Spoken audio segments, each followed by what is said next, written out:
Recovering from an ankle sprain injury can take some time, and the traditional advice has always been RICE, which stands for rest, ice, compress, elevate. But more recent research shows that resting isn't necessarily good for blood flow, ice isn't really good for blood flow, but compression and elevation are good, and maybe heat would be good. So I want to go over some of the things that I think are really helpful for healing from an ankle sprain. And the most common ankle sprain is called an inversion sprain. An inversion sprain is where the ankle moves suddenly this way.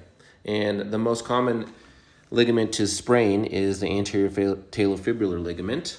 And this causes the position of the talus to be compromised and tends to internally rotate the talus. So someone with a prior ankle sprain will then later tend to try and keep the talus pointed straight forward, and they'll do that by turning their foot out.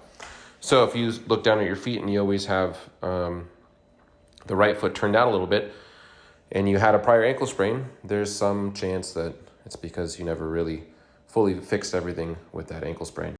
But the first thing to do is to help the swelling. That is to reduce the swelling and get the turnover of the fluids in the ankle to increase. The turnover meaning garbage out, groceries in, help your body get the resources it needs to heal that joint and those tissues quicker.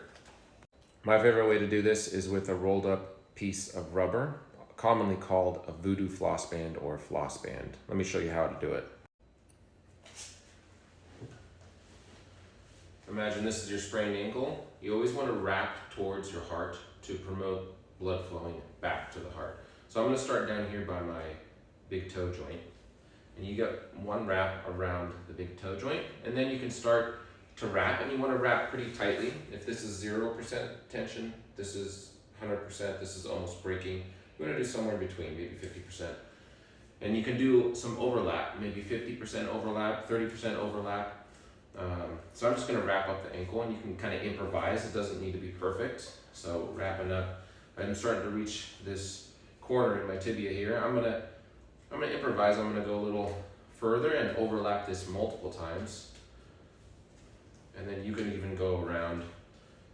If I go around like this, I could wrap down like so, and then wrap until you run out of band. Once you're out of band, then I would have you raise this up. I'm just going to get on the floor here, elevate the ankle, and then you want to move. Movement, compression, elevation. And I'll pull the toes back, pull the ankle back. You're only going to be able to do a certain amount of this as it might hurt. So do the range of motion you can tolerate, but know that the pain isn't necessarily indicative of you doing damage. It's just an interpretation by your brain, because there's a lot of pressure receptors that are sending signals back to your brain saying, hey, this place is under a lot of pressure. And it's not necessarily a bad thing that it's painful while you're doing this. So you do this for a couple of minutes, and then you pop it off. If you do it too long, you're cutting off blood flow. So back in 2017, I sprained my ankle and fractured my fibula. And as you can see in the background of this photo, I'm already starting to apply the floss band. At the insistence of my wife, I went to the emergency room to get an x-ray. She was correct in that I had a fracture on the fibula. As you can see, a little section of bone was displaced there. So I went to my buddy, and he taped me up and did some edema taping, which has been shown time and time again to reduce swelling, as you can see from the reduced bruising wherever the tape was applied, almost wherever the tape was applied. 9 days later, you can see a good deal of vascularity returning to my foot. It's healing up quite nicely. This day I went in and also saw my general practitioner, and she said, whatever you're doing, keep doing it. Then 21 days later, I'm running around on the beach with just a little bit of tape to support my ankle. Sometimes it can take people over a year to really heal from an ankle sprain, but I think that's mostly because they're not taking steps to really accelerate the healing process. I was using the floss band sometimes dozens of times a day. I was doing the taping. I had my friend lasering me, and I was also soaking it in a warm bath.